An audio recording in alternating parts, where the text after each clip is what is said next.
सखी ये कैसन बारात आइल बा हो। बाराती बा कि भिखमंगा के टोली आइल बा।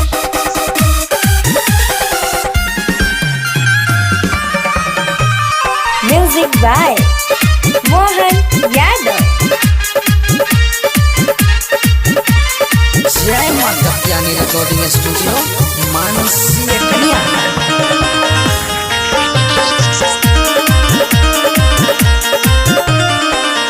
₹50 लाख तिलक हमारा से लेल कहिगे ई भरुआ समधि।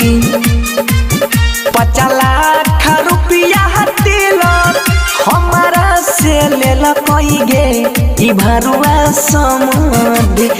एक गो सरिया के न देला कहिगे ई भरुआ समधि। एक गो सरिया के न देला कहिगे ई भरुआ समधि।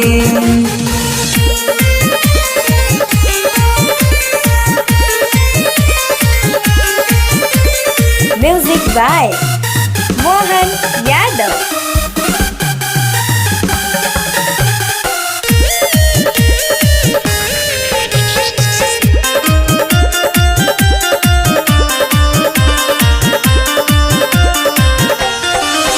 कहनेरी है सोगो बाराती 150 के लैला कहिगे ई भरुआ समधि।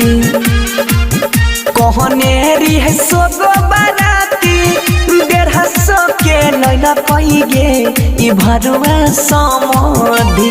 तब पूरी बुनिया हुरा हुरा खैला कहिगे ई भरुआ समधि।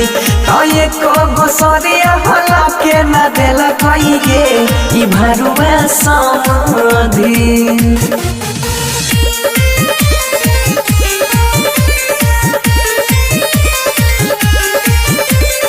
Music by Mohan Yadav.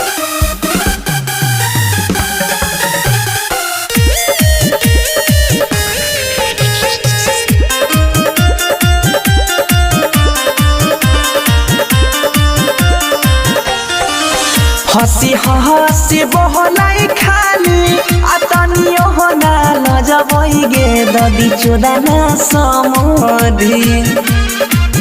हसी हसी बहलाई खाली आए को बेरा नहीं लजबैगे मै चोदाना समधि। ता सोनू बनसेर हैया गुआगे ई भरुआ समधि। ता पूरी बुनिया हुरा हुरा खैला कहिगे ई भरुआ समधि। एक गो सरिया के न देला कहिगे ई भरुआ समधि।